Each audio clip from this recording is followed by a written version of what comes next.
Welcome to another edition of Irish Illustrated 321. That's 3 minutes with two analysts and one topic. And today is some disparities in our annual Irish Illustrated countdown.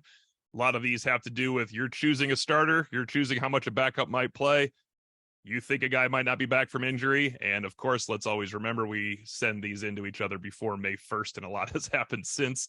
The biggest disparity, I think, between Tim Prister and I that does not involve an injury, does not involve a freshman, was Rocco Spindler, who I ranked at 34, and Tim Prister had at 64. He averaged out to 46 in our countdown with Sinclair's number 40 ranking.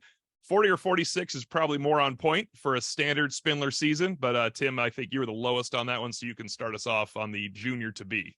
Yeah, that's probably too low, but I think we've always gone under the assumption that Rocco Spindler has to prove it before we fully believe it, and he had a good blue gold game. I don't think there's any doubt about that.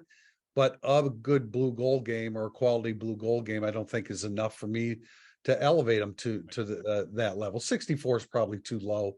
And I agree that your number that somewhere in the 40s is more like it. But I'm just of the mindset here that when Rocco Spindler really shows it on the practice field, I'll raise my ranking for him.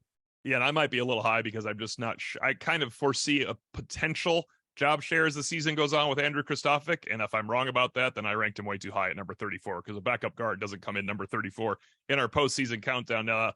One I think I might have changed had I seen a picture of him before May 1st was Gabriel Rubio, who I ranked number 21. He was ranked lower by Kevin Sinclair, so he finished at 25, and you had him 16, and judging from the new cut of his jib, he might be ready to roll this fall. Yeah, he looks in tremendous shape. I hope he didn't lose too much weight because they need him holding the point of attack, which I thought he did a really good job of last year. But he wants to decrease some gaps, and the physical condition that he is in this summer looks like he's going to have that extra step at defensive tackle. We know Notre Dame has to be stout in the middle of that defensive line. Gabriel Rubio is a big part of that. And then there's a player that's, I think we just don't know what role he's going to be in. I kind of figured they'll find a role because speed needs to find a role. Jeremiah Love at number 37.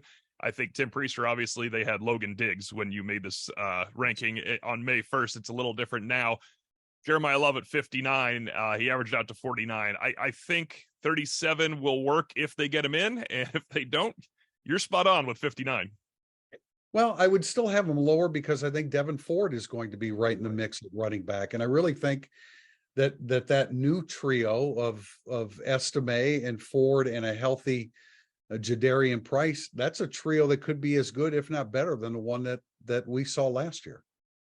And these are the interesting ones for me because there's a guy like Eli Raridan where we just had no idea if he would be healthy. Since I ranked him down at 50, you ranked him down at 60. Sinclair had him up at 32. Obviously, some faith he'd be healthy. You spoke with Marcus Freeman. It seems like Eli Raridan will be 100% for camp. That doesn't mean 100% ready to play football, of course. But I think Eli Raridan will outperform our average of 45.